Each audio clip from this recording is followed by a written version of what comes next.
오늘은 우리가 요한일서 3장 1절에서 3절 말씀을 통해서 하나님의 자녀의 권세는 어떤 것인가 라는 제목을 가지고 말씀을 나누겠습니다. 요한일서 3장 1절은 이렇게 이야기합니다. 보라, 아버지께서 어떤 사랑을 우리에게 베푸사 하나님의 자녀라 일컬음을 받게 하셨는가. 우리는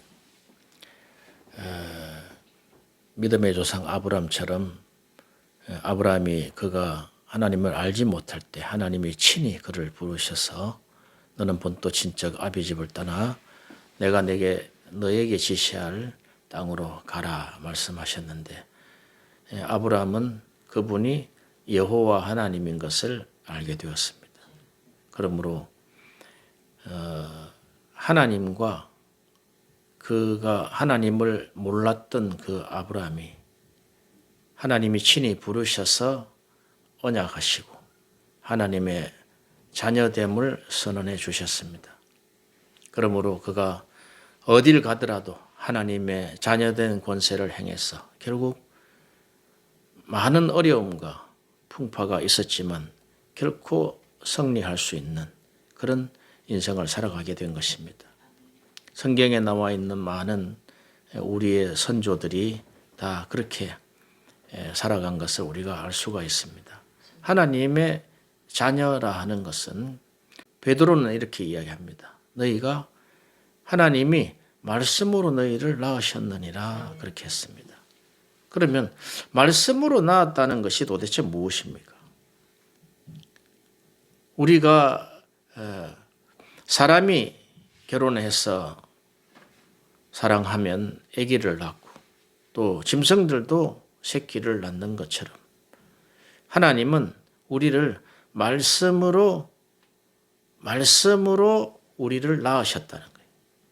결국 무엇이냐면 하나님의 말씀이 잉태해서 우리를 낳게 했다는 거예요.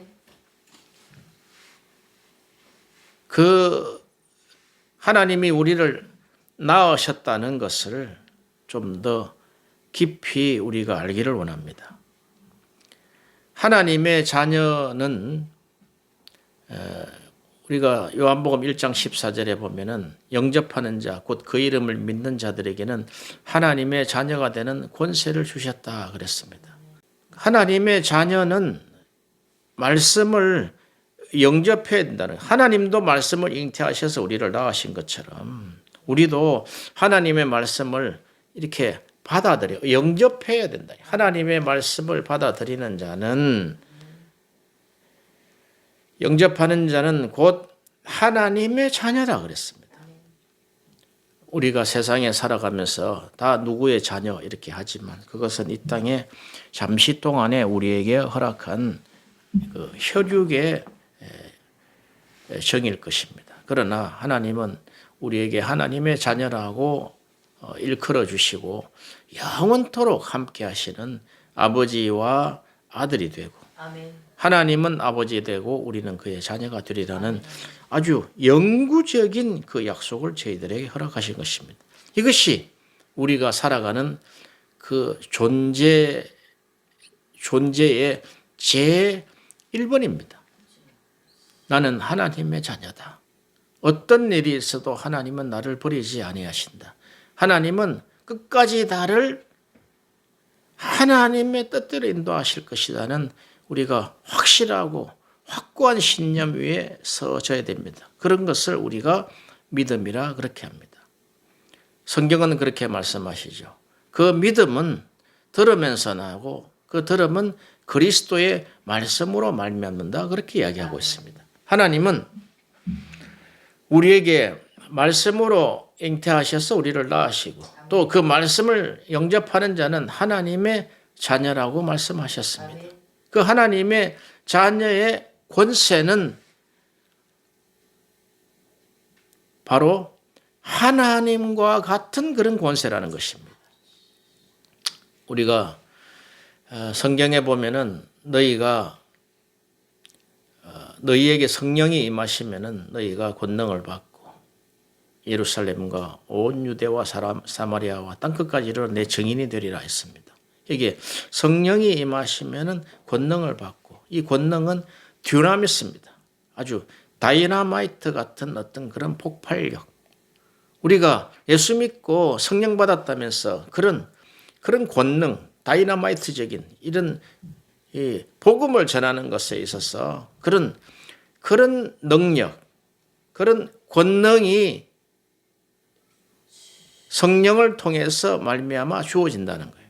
우리가 지난주에 말씀을 들었을 때 하나님의 사랑은 성령으로 말미암아 우리에게 부음받았다 그러는 것입니다. 바로 그 권능입니다. 그것은 영혼을 사랑할 수 있는 권능입니다. 어떠한 일이 있어도 하나님이 우리를 어떠한 상황에서도 우리를 끊을 수 없는 그 사랑을 우리에게 주셨다는 거예요. 그런 것처럼 그것이 바로 성령께서 우리에게 주신 권능이라는 것입니다. 그런데 그 권능과는 달리 하나님이 하나님의 자녀에게 주시는 그 권세, 엑수시아입니다. 엑수시아. 엑수시아는 권능의 100배, 1000배, 10,000배 되는 겁니다. 어떤 것이냐면은 하나님의 자녀의 권세는 우리가 세상적으로 이야기하면 그렇습니다. 대통령만 돼도 그 대통령이 다스리는 그 정권 하에서는 대통령 말이 다 통합니다. 죽이라면 죽일 수 있고 살리라면 살릴 수 있고 이렇게 하라면 이렇게 할 수 있고 저렇게 하라면 저렇게 할 수 있듯이 하나님은 우주 만물을 창조하신 창조주이시기 때문에 그 창조주의 자녀의 권세라는 것입니다. 그것이 바로 엑수시아입니다. 그래서 하나님의 자녀의 권세를 가진 자는 하나님의 이름으로, 즉 나사렛 예수 그리스도 이름으로 모든 것을 행할 수 있다는 것입니다. 요한 1서에 사도 요한은 그렇게 이야기합니다. 너희가 하나님의 계명은 이런 것이니 너희가 그의 이름을 믿고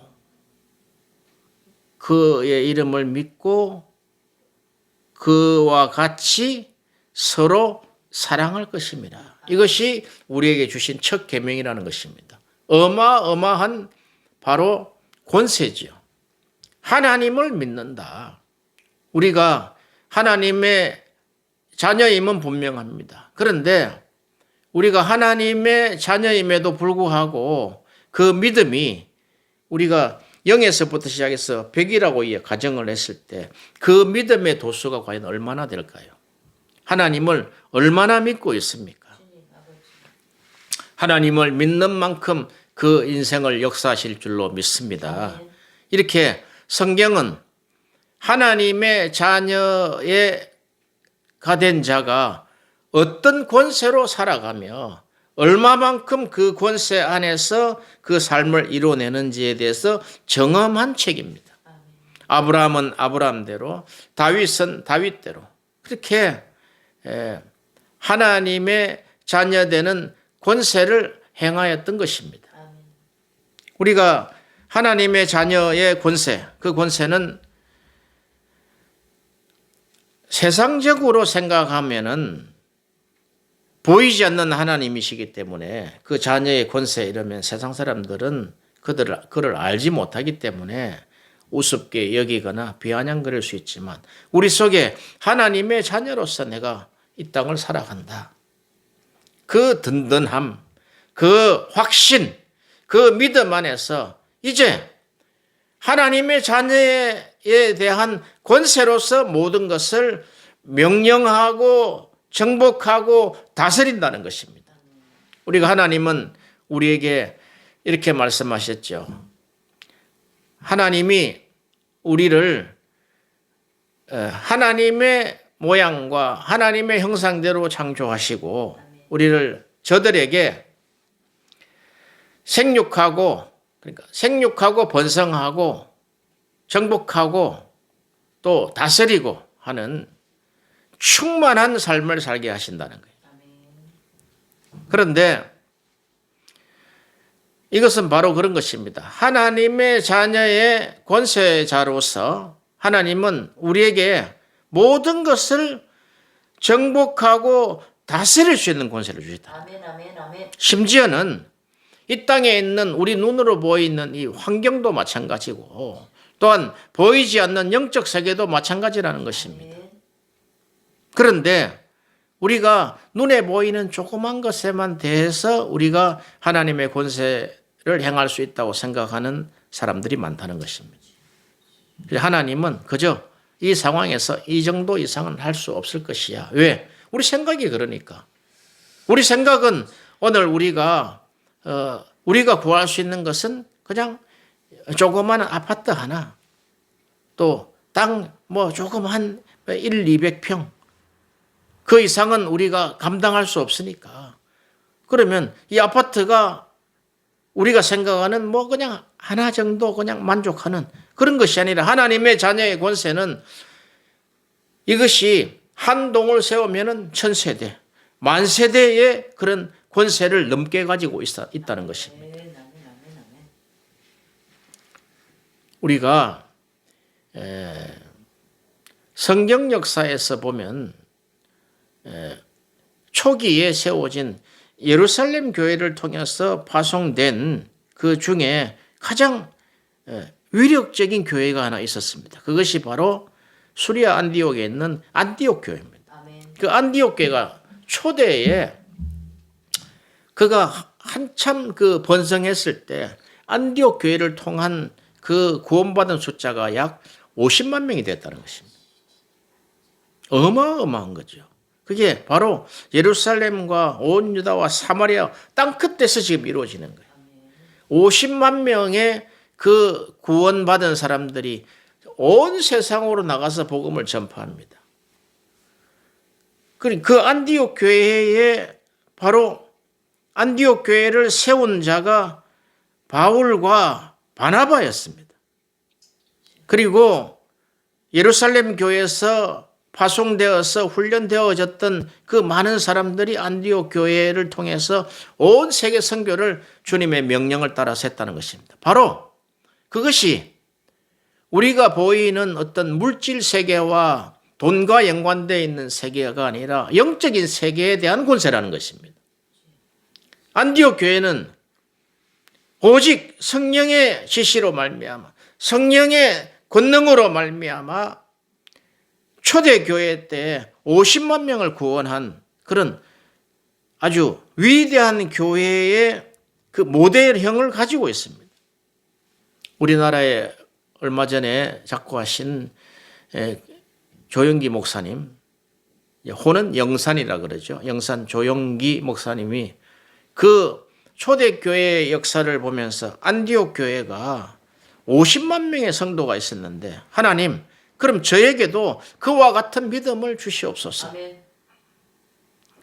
아니, 다 떨어진 천막교회에 5명, 6명 놓고 하는 그 목회에 그 안디옥 교회처럼 세계를 선교하는 그 선교사를 파송할 수 있는 50만 명의 목회를 할 수 있는 권세를 허락하여 주시옵소서. 아멘. 그게 우리 눈에는 교회에 사람 모이는 게 인간적인 힘으로 모입니까? 우리가 해본 결과 압니다. 인간적으로 모이질 않아요. 인간적으로 모인다는 것은 그것은 뭐 돈을 주고 사서 선거 때처럼 뭐 이렇게 사람을 모을 수는 있을는지는 몰라도 교회는 그렇지 않습니다. 왜? 이것이 영적인 세계이기 때문에 그렇습니다. 그래서 그가 돌아가시기 전에는 세계 최고의 교회인 성도가 75만 명이나 되는 그런 교회로 성장을 시키시고 온 세계에 그러니까 교회 탄생 이후 한 교회가 최대의 교회의 모형을 세웠다는 것입니다. 온 세계가 그 모형을 따라갑니다. 어떻게 한 사람의 목회자가 50만 명을 넘어서 75만 명을 풀어놓으면요. 대도시 기준이 된단 말이죠. 대도시 기준. 일산 인구가 한 100만 정도 된다 그러니까 일산에 있는 인구 전체를 목회를 했다는 거예요. 그것이 상상할 수 있는 일이겠습니까? 불광동 천막에서 내려왔죠. 불광동 천막에서 서대문으로 내려왔어. 서대문이 미어 터져가지고 이제 갈 수가 없으니까 도로가 막혀가지고 제발 서울시장이 교회를 좀 옮겨달라. 이 주일이 되면 차가 막히고 수요일이 되면 차가 막혀가지고 온 서울 시내가 지금 교통이 마비가 된다. 그래서 한적한 곳으로 좀 이사를 가면 좋겠다 해서 허허벌판인 여의도로 갔다는 것입니다. 그 우여곡절 속에서 그 교회가 건축이 되는 아주 지붕도 덮지 않은 그 뼈대만 세운 그 교회 안에서 첫 예배를 그 상냥식을 하는데 첫 예배의 설교 제목이 너희는 건너와서 우리를 도우라는 마케도냐 환상을 설교했다는 것입니다. 깜짝 놀랐습니다. 어떻게 교회가 세워지는데 지금 뼈대가 겨우 세워지고 지붕도 덮여지지 않는 이 허술한 세면과 먼지가 펄펄 나는 곳에서 상냥식을 하는데 이제 교회에 주춧돌을 올렸다는 이야기죠. 그런데 그에게 안디옥 교회와 같은 그런 꿈이 그 안에서 계속해서 자라나고 있다는 것입니다. 바로 이것이 하나님이 주신 믿음이고 또한 그 믿음을 통해서 그 이름을 믿는 자를 통한 하나님의 권세가 어디까지인지를 말씀하신다는 것입니다. 아마 보통 사람은 설교를 이렇게 했을 겁니다. 이 성전 건축에 관하여 지금 뼈대가 세워지고 지금 이렇게 고난을 받고 있으니 많은 사람들이 기도를 해주시고 또 물질을 모아주셔서 우리가 성공적으로 이 성전을 건축해 나갑시다. 이렇게 마칠 거예요. 그런데 그것은 온데간데 없이 우리는 이렇게 뼈대를 세운 것은 우리가 복음을 전하기 위함인데 온 세상에 다니면서 만민에게 복음을 전파하기 위한 우리가 오늘 이 자리에서 마게도냐 환상을 보는 것이라는 것입니다. 마게도냐 환상을 통해서 이 복음이 동진할 복음이 서진을 하고 있는 것을 우리가 알 수가 있습니다. 이것이 유럽에 건너가서 온 유럽을 복음의 불바다로 만들어내는 것입니다. 그 환상 하나, 이것이 바로 성령께서 지시하신 그 사도 바울의 눈에 그 마게도냐 환상을 보여주셨다는 것입니다. 우리에게는 어떤 환상이 있습니까? 우리의 육신의 안락을 위한 그런 아주 어리석은 환상입니까? 아니면 하나님의 영광을 위한 그 마케도냐의 환상입니까? 그 여의도 순복음교회 그 상냥식의 그 메시지가 역시 하나님은 역시 큰 그림을 그리시는구나. 그것이 하나님의 사랑이 그에게 부어졌다는 것입니다.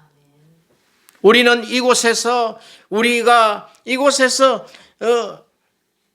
성도가 부흥하고 우리가 다 이곳에서 예수를 믿고 잘 살고 이런 것이 아니라 더 나아가서 위대한 성경적 환상을 설교를 했다는 것입니다. 거기에 모인 성도들이 가슴에 불이 탑니다. 그래, 이 교회 세우시는 것은 하나님이시다. 이 교회 세우는데 내가 죽도록 내가 기도하리라. 내가 복음을 전하리라. 그리고 이 복음이 온 땅끝까지 복음을 전할 수 있대. 이 마게도냐의 환상처럼 우리 각자에게 마케도냐의 환상처럼 이 복음을 내가 바울처럼 전하리라 하는 이 뜨거운 불덩어리들이 됐다는 것을 우리가 알 수가 있습니다. 그것이 여의도에 옮기자마자 불이 붙어가지고 교회가 건축되는 가운데 전도하고 선교하고 그 뚜껑도 없는 그 교회 밑바닥에 밤새도록 와서 기도를 하고 울부짖고 하는 그런 역사가 1970년대에 바로 여의도에서 일어난 사건이라는 것입니다. 우리가 이제까지 가지고 있는 그 육신의 안락함과 우리의 미래에 대한 어떤 보장에 관한 그 엷은 눈으로 환상을 보지 마시고 눈을 크게 뜨고 그 마게도냐에서 건너와서 우리를 도우라 하는 이 환상을 보시기를 축원합니다. 아멘. 그것이 하나님의 자녀의 권세라는 것입니다. 하나님의 자녀의 권세, 네 잘 먹고 잘 사는 권세 그런 것이 아닙니다. 그것은 하나님이 기본적으로 해주시는 거예요. 우리의 보면 역사를 알지 않습니까? 더 눈을 크게 뜨고 더 마게도냐 환상처럼 이렇게 이리로 건너왔어. 그 건너가는 게 쉽습니까? 죽음을 불사해야 되는 것인데 이리로 건너와서 정말 우리를 도우라 하는 손짓을 사도 바울은 하나님의 음성, 성령의 음성으로 들었다는 것입니다. 이 주일날 우리가 하나님의 음성을 듣기를 원합니다. 하나님의 음성을 듣고 한 주간에 하나님의 음성으로 살기를 바랍니다. 성령께서 오늘 우리에게 말씀하여 주시고 또 내일 일도 우리에게 지시할 것이고 내일도 모레도 우리에게 감동하실 것이고 우리의 그 발 닿는 곳마다 주님께서 우리를 감동하실 텐데 그때마다 건너와서 우리를 도우라는 마케도냐 환상을 들으시기를 바랍니다. 왜? 사람은 본대로 살아갑니다. 본대로 살아가고 듣는 대로 살아가고 말하는 대로 살게 됩니다. 믿음대로 살게 된다는 것입니다. 우리가 무엇을 보고 살아가느냐는 것은 가장 중요한 일인 것입니다. 그 기초가 우리는 하나님의 말씀이요. 하나님의 자녀임을 확신하는 그 증거를 가지고 나아가는 것입니다. 마게도냐 환상이 아무리 우리 눈에 보여보세요. 하나님의 자녀의 권세가 없는 사람은 움직일 수 있는 힘이 없단 말이죠. 그런 권세. 교통경찰이 아주 말라깽이가 된 그 말라 빠진 경찰관이 모자를 쓰고 그냥 저기 지금 트럭이 지금 질주해서 오는데 그 트럭 운전수를 보니까 아주 덩치가 산적처럼 큽니다. 그런데도 순경 모자를 쓰고 호루라기를 호루룩 불면은 딱 선단 말이죠. 그게 권세라는 것입니다. 국가가 경찰에게 주신 권세. 그러나 우리는 하나님이 우리에게 주신 권세가 있단 말이죠. 사탄 마귀를 묶는 권세. 또한 사탄 마귀에 매여 있는 자를 푸는 권세. 풀기도 하고 묶기도 하는 권세를 우리에게 주셨다는 것입니다. 밤마다 우리가 기도할 때 이 사탄 마귀 귀신들을 묶어버리기를 바랍니다. 보라, 아버지께서 어떠한 사랑을 Great love, 어떠한 사랑을 우리에게 베푸셨는가. 그것이 하나님의 자녀다는 것입니다. 너희가 이제는 하나님의 자녀로 내가 일컫겠다. 하나님의 자녀로 내 아들로 부르겠다. 그리고 너에게 권세를 주겠다. 그러면 우리가 하나님의 자녀로서 말씀이 우리를 낳으셨는데 그 실제 사건을 한번 보자 이 말이죠. 말씀이 우리를 어떻게 낳았는지. 우리의 탄생은 말씀으로부터입니다. 말씀이 기반이 된단 말이에요. 그 말씀에 내가 하나님을 믿음에 하나님은 우리를 의로 여기셨다는 그 아브라함이 주신 말씀처럼 내가 하나님을 믿습니다. 그러므로 하나님은 우리를 의로 여기신다. 한 번도 죄를 짓지 않는 상태의 사람으로 인정을 하신다. 그러면서 하나님은 다윗을 통해서 너는 오늘날 나의 아들이라. 시편 2편에 너는 오늘 나의 아들이라. 그 아들에게 이제 열방을 이길 수 있는 너에게 그 열방을 이길 수 있는 그 철퇴를 너에게 철장 권세를 주겠다는 그 철퇴로 모든 것을 다 부실 수 있는 권세를 주시겠다는 거예요. 예수님이 오시는 걸 보고 그가 세상 모든 죄를 지고 가는 하나님의 어린 양을 보라 그렇게 했습니다. 세상 모든 죄를 지고 오는 하나님의 어린 양이라는 것입니다. 그리고 그가 죽으실 때 물과 피를 흘리실 때 바로 그것이 유대인들이 수천 년 지내왔던 그 속죄 제사의 모형을 그대로 설명을 하고 있다는 것입니다. 물과 피를 흘렸다는 그 장면에 그걸 통해서 모든 죄를 다 속하시고 모든 것을 다 이루셨다. 그 십자가에 죽으시는 사건 속에 모든 것을 다 이루셨다는 거예요. 사도 요한은 바로 이렇게 그 십자가 사건을 통해서 우리가 누구든지 그 십자가 사건을 믿는 자마다 하나님의 자녀다.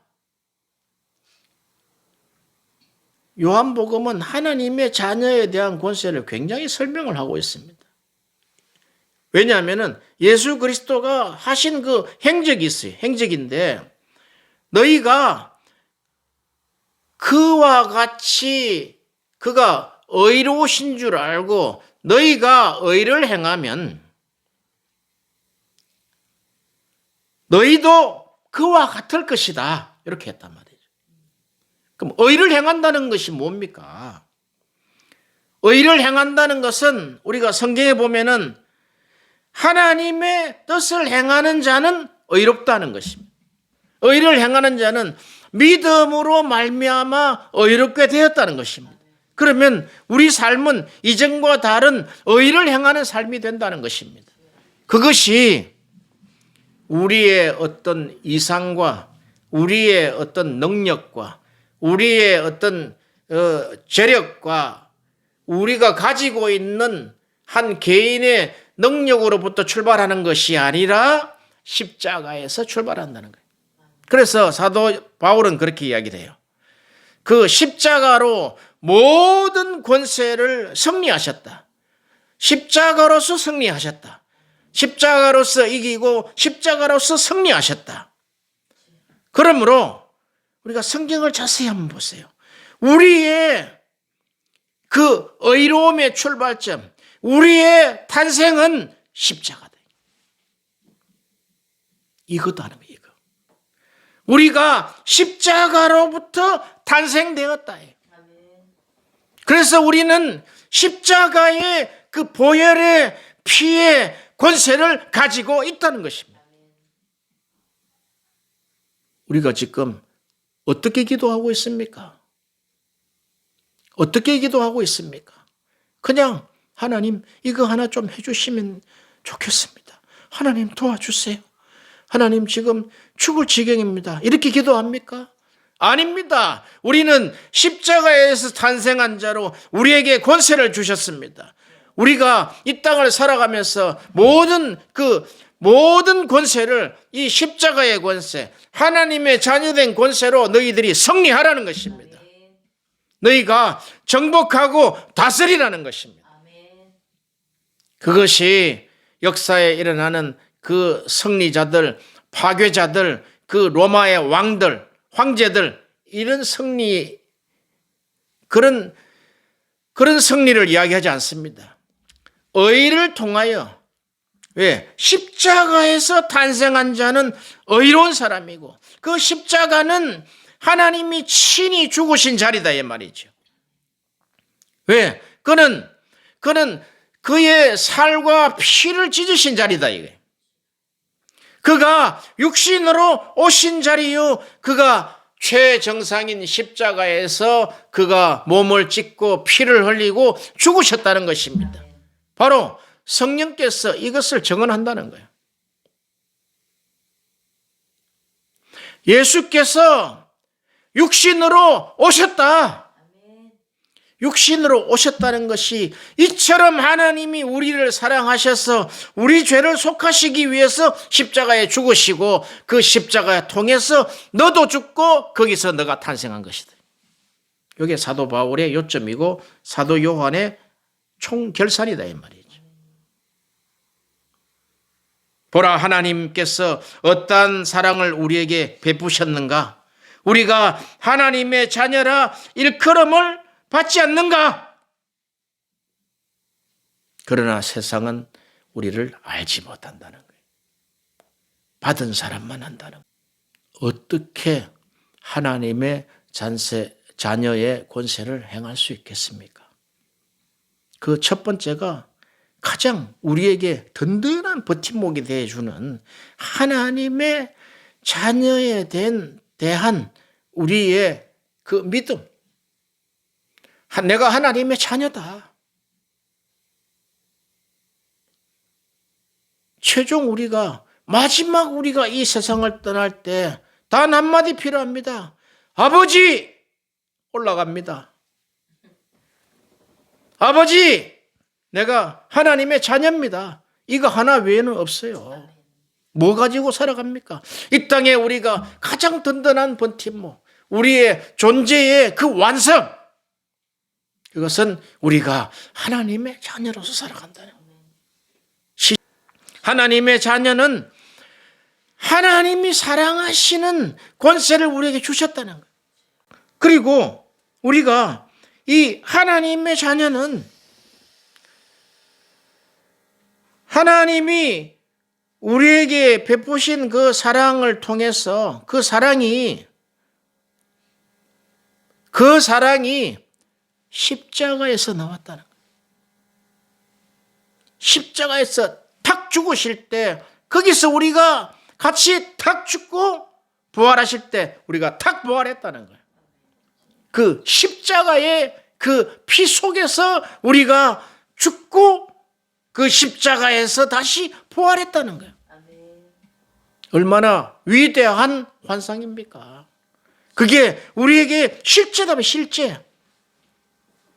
이것을 우리에게 성령께서 늘 우리에게 말씀하시는 거예요. 예수 그리스도께서 육체로 이 땅에 오셨다. 그게 뭔 다른 나라 이야기입니까? 육체를 통해서 너의 죄와 사망 권세를 위해서 십자가에 죽으셨다. 그리고 그는 의로우신 분이기 때문에 너희가 또 죄를 짓더라도 너희가 너희 죄를 자백하면 그는 미쁘시고 의로우사 우리 모든 죄를 사하시고 모든 불의에서 우리를 깨끗게 하실 것이다.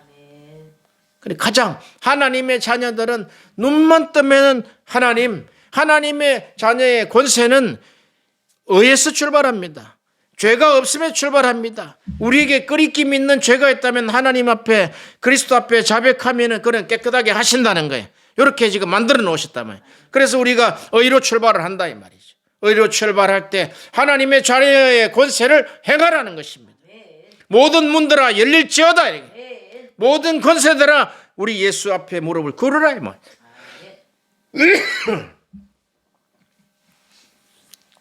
그 하나님의 자녀는 탄생지가 십자가였기 때문에 그렇다는 거예요. 모든 권세를 멸하신 자리다. 이제 성경을 한번 보세요. 성경을 바울 서신을 보시면은 그 한 단어 가지고 쫙 다 풀어낼 수가 있어요. 바울이 이렇게 복음에 권세 있는 사람으로 살아가고 그가 죽기까지도 너가 예루살렘에 들어가면은 너가 결박이 되고 거기 죽게 될 것이다 해도 이 십자가를 통해서 탄생한 이 권세는 아무도 말릴 수 없다는 거예요. 아멘. 성령께서 말씀하시는데도 자기의 길을 꺾지 못한다는 거예요. 왜? 예수님이 예루살렘으로 들어가셨기 때문에. 우리가 다 예루살렘을 보아야 합니다. 지금 예루살렘은 평온한 것 같아도 그 안에 전쟁터입니다. 우리 한 가정을 열어보세요. 우리 한 교회를 열어보세요. 이것이 평온한 것 같아도 그 안에 전쟁터입니다. 지금 주일날 가장 우선적으로 해야 될 이 예배를 하나님 앞에 하나님의 자녀의 권세로서 예배를 드리지 못하고 이것이 지금 세상의 날이 지금 맑고 좋고 이러니까 마스크 쓰고 온 천지 캠핑을 다니고 하나님을 떠나 있고 이런 상황이라는 것입니다. 하나님의 진정한 사랑을 그들이 만나지 못해서 그렇다는 것입니다.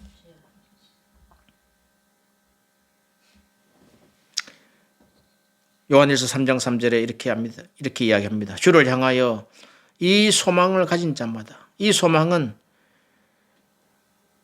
그가 나타나시면 우리가 그와 같이 될 줄로 우리가 안다. 그가 나타나시면 우리도 그와 같이 된다는. 이 소망이 최종 소망 아닙니까?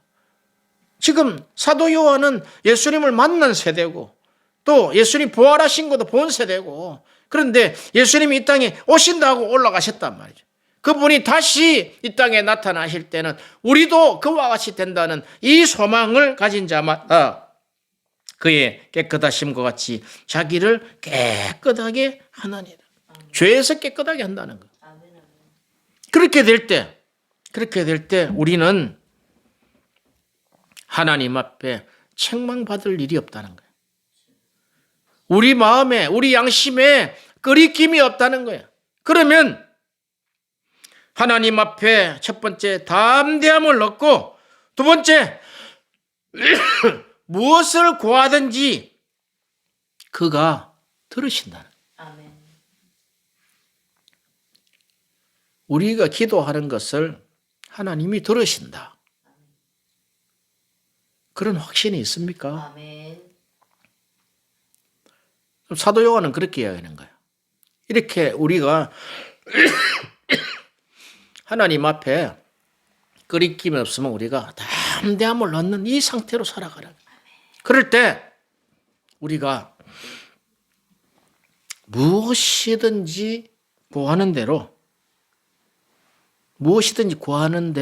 그가 들으신다. 또 들으시는 것을 우리에게 주신다는 거예요.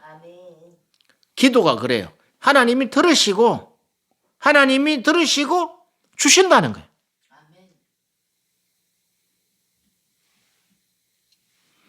기도의 경로가 그렇단 말이죠. 우리가 깨끗한 우리 양심이 끄리낌이 없는 상태, 하나님 앞에 우리가 책망받을 것이 없는, 그 지난주에 말씀을 드렸잖아요. 하나님께 책망받을 것이 없다는 것은 우리가 미워할 수밖에 없는 사람인데도 그 사랑으로 사랑하는, 하나님의 자녀의 권세를 행한 자, 사랑한 자, 죽기까지 사랑한 자, 먼저 사랑한 자, 그런 것이 책망할 것이 없다는 거예요.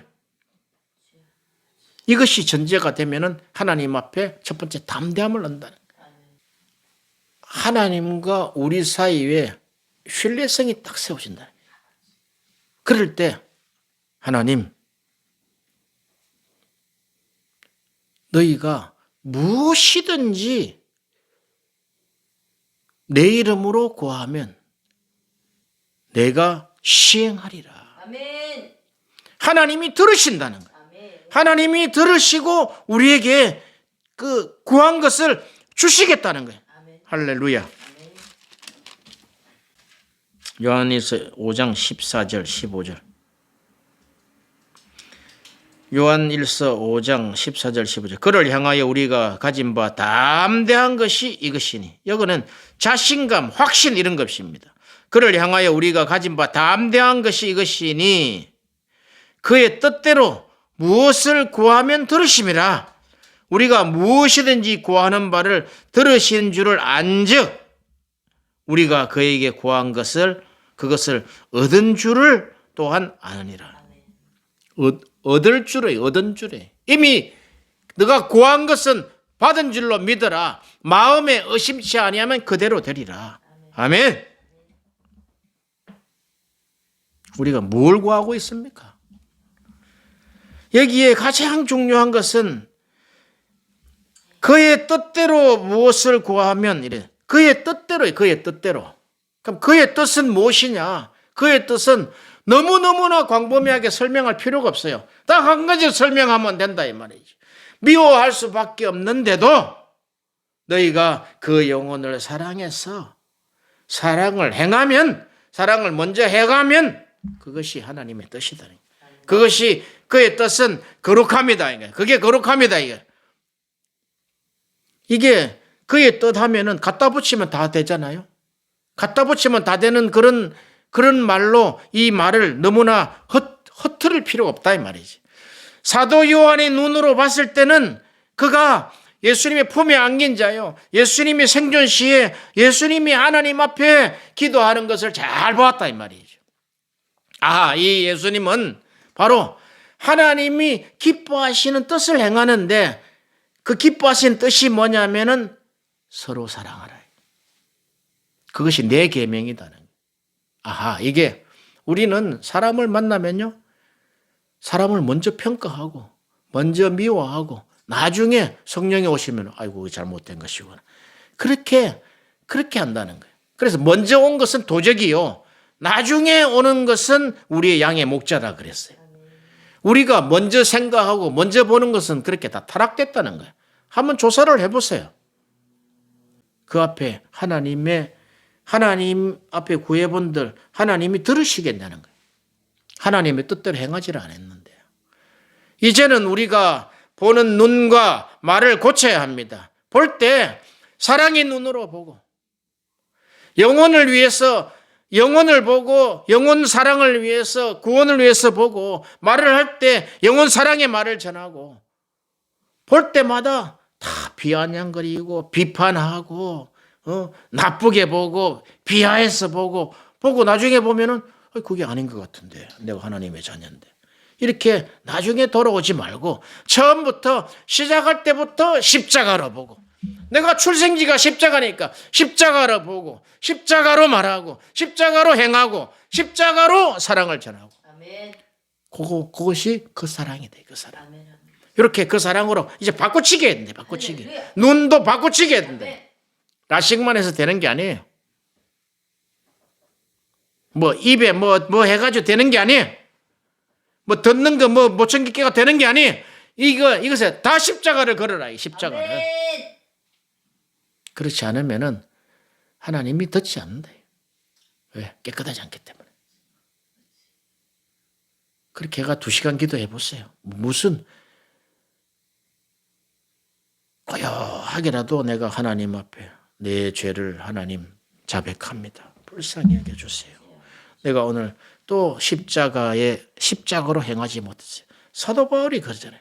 십자가 내가 십자가로 행한다. 무슨 이야기입니까? 무슨 이야기입니까?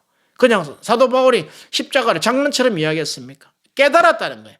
내가 십자가 출생이다는 거예요. 십자가가 내 어머니다. 이거. 십자가가 나의 탄생지요. 예루살렘이 내 어머니다. 이거. 예루살렘은 예수님이 나의 사랑 예수님이 십자가에 죽으신 곳. 그 예루살렘은 하늘에도 있는 새 예루살렘이 있지만 그 예루살렘은 내 어머니다.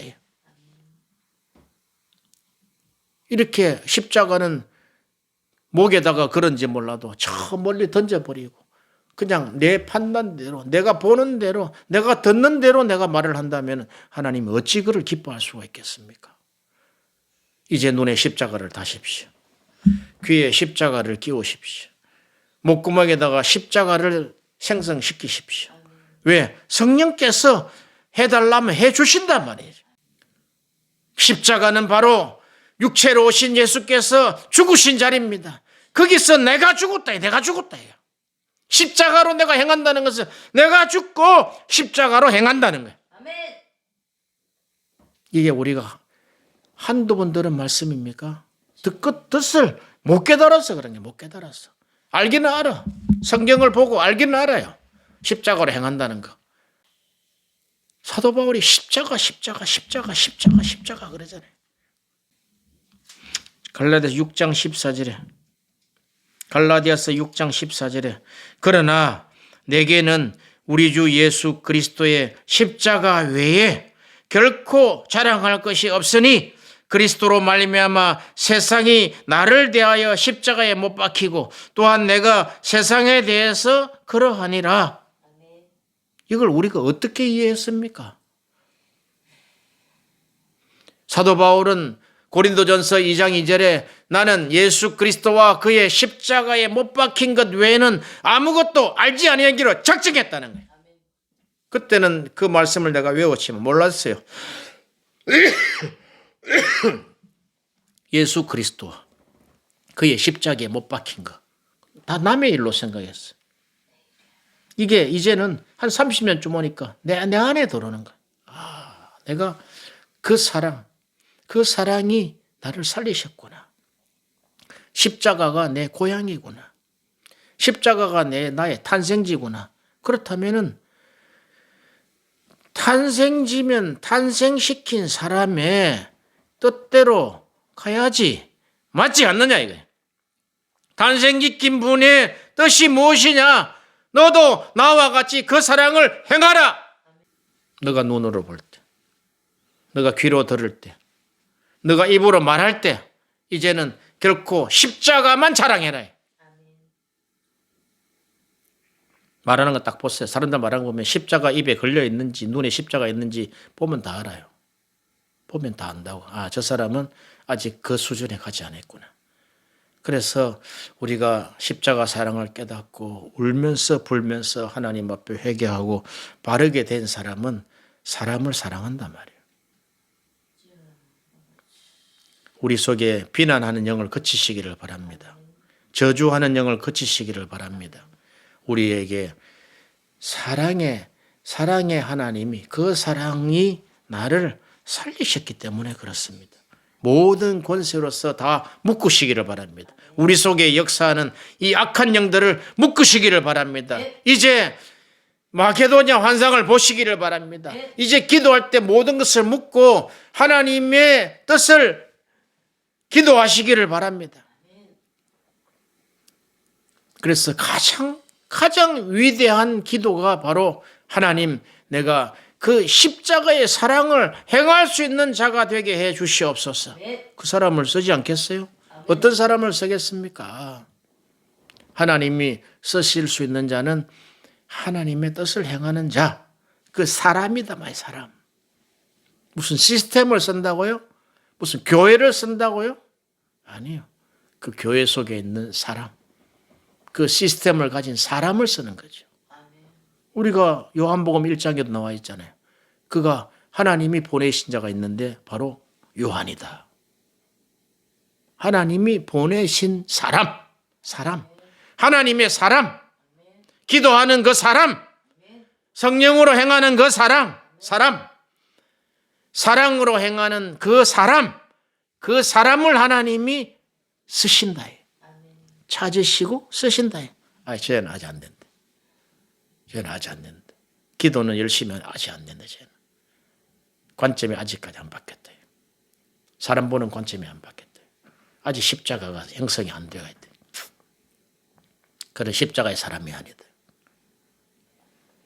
아직 저가 안 죽었다. 저 죽으려면 한번 병원에 한번 더 갔다 와야 돼. 저기 죽으려면 한번 하나의 고난을 더 받아야 된다. 저 아직까지 비난하는 영에 매여 있는, 흑암에 매여 있는 자다. 저기 아직까지 사망의 영에 매여 있는 자다. 왜? 결과가 사망으로 나타나니까. 비난하면 사망으로 나타나요. 저주하면 사망으로, 아직까지 사망에 매여 있는 자다. 그래서 사도 요한은 그래요. 미워하는 사람은 자기 갈 길을 알지 못하고 어둠에 매여 있는 자요. 그가 사탄의 종이다. 딱 찍어놔 버렸어. 딱 못을 딱 박아놔 버렸다. 우리 속에서 미움이 나옵니까? 그러면 기도하십시오. 아버지, 십자가의 사랑으로 나를 바꾸시오. 미워하는데 미워해야지 어떡합니까? 아직까지 덜 됐다는 거예요. 아직까지 내가 풀어야 됩니까? 화내고 풀어야 됩니까? 아직까지 그 십자가가 안 돼 있다는 거예요. 형성이 안 돼 있다는 거예요. 그런데 성경은 그러잖아요. 하나님 말씀대로 행하면 그가 하나님의 사랑이 그 안에서 완전히 됐다. 그건 무슨 말이냐 이거. 아직까지 형성 과정이다. 형성. 안 된다. 완성이 됐다 이랬는데 미워한다? 아직까지 안 돼. 안 돼가 있다. 그럼 출처가 어디서 나오느냐? 십자가에서 나와요. 말씀에서 나와 있네. 맨날 말씀하지. 읽고 듣고 외우고 다 하지. 뭔 필요가 있냐 이게 뭔 필요가 있냐 이거지. 현장에 가면은 그 안에서 썩은 영들이 다 나오는데 안 된다 이 말. 우선순위가 하나님의 사랑이 돼. 그 사람을 하나님이 성경을 보니까 그 사람만 썼더라고. 그 사람만. 그 사람이 하나님이 멋있게 썼더라고.